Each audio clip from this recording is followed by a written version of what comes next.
అనగనగా ఒక అడవిలో ఒక ఎలుగుబంటి తన బిడ్డతో కలిసి నివసిస్తూ ఉండేది.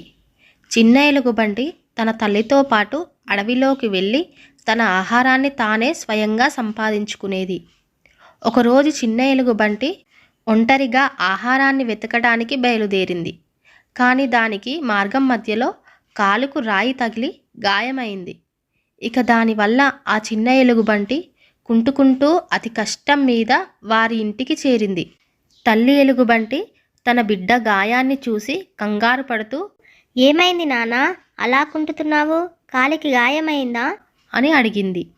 దానికి చిన్న ఎలుగుబంటి, అవునమ్మా, ఈరోజు ఆహారం కోసం వెతుకుతూ ఉండగా రాయి తగిలి గాయమైంది. నొప్పిగా ఉందమ్మా. అయ్యో పర్లేదు బాబు, గాయానికి మందు రాసి కట్టుకడతానులే, తగ్గిపోతుంది అని చెప్పి చిన్న ఎలుగుబంటి కాలికి కట్టుకట్టింది. ఇక అప్పటి నుండి దానికి గాయం తగ్గేంత వరకు పెద్ద ఎలుగుబంటి ఆహారం తెచ్చి ఇచ్చింది. కొద్ది రోజులకు చిన్న ఎలుగుబంటి గాయం తగ్గిపోయింది.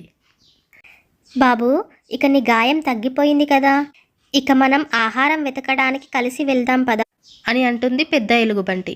లేదమ్మా, నేను బయటికి వెళ్ళడం వల్లే నా కాలికి గాయం అయింది. మళ్ళీ అడవిలోకి వెళ్తే మళ్ళీ నా కాలికి గాయం అవుతుంది. నేను రాను అంటుంది. ఆ తల్లి ఎలుగుబంటికి ఏం చేయాలో తోచక తన స్నేహితురాలైన జింక వారి ఇంటి పక్కనే నివసిస్తుంది. పెద్ద ఎలుగుబంటి జింక దగ్గరికి వెళ్ళి, మిత్రమా, నా బిడ్డ కాలికి గాయమైందని గాయం తగ్గాక కూడా ఆహారం స్వంతంగా సంపాదించడానికి భయపడిపోతున్నాడు. ఇలానే ఉంటే ముందు భవిష్యత్తులో స్వంతంగా ఆహారం వెతకడం కోసం చాలా కష్టంగా ఉంటుంది వాడికి. ఎలాగైనా వాడి భయాన్ని పోగొట్టాలి. ఏదైనా ఉపాయం ఉంటే చెప్పు మిత్రమా అంటుంది. దానికి జింక కాసేపు ఆలోచించి, మిత్రమా, నువ్వు నీకు అనారోగ్యంగా ఉన్నట్లు నటించు. నీకు అనారోగ్యం కారణంగా ఆహార వేటకు వెళ్ళలేవు అని నీ బిడ్డకు అర్థమయ్యేలా చెయ్యి. కనీసం అప్పుడు అడవిలోకి వెళ్ళటానికి ప్రయత్నిస్తాడు అని చెబుతుంది.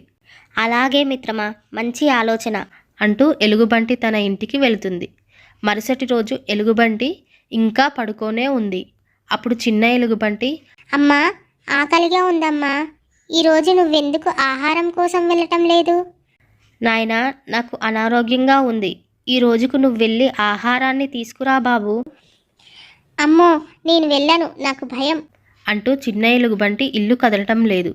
అది గమనించిన జింక ఎలుగుబంటి ఇంటికి వచ్చి పెద్ద ఎలుగుబంటిని పరామర్శిస్తున్నట్లుగా వచ్చి చిన్న ఎలుగుబంటితో, చూడు బాబు, ఒక్కసారి నీ రాయి తగలడం వల్ల దెబ్బ తగిలిందని ఇలానే ఇంట్లో ఉంటూ కాలక్షేపం చేస్తే ఎలా?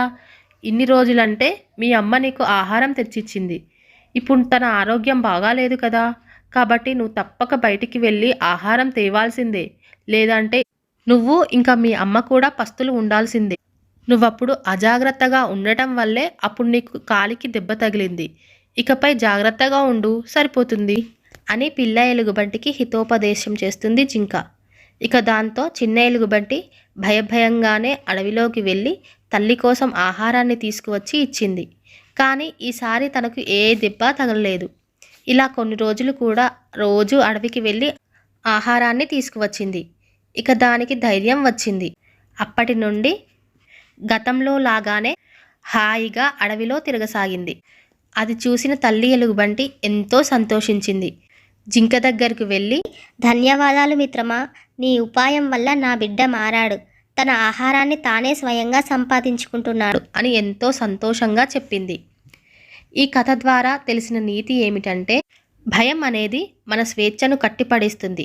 కాబట్టి ధైర్యం సాధించి జాగ్రత్తగా నడుచుకుంటే మన భయాలను అధిగమించవచ్చు.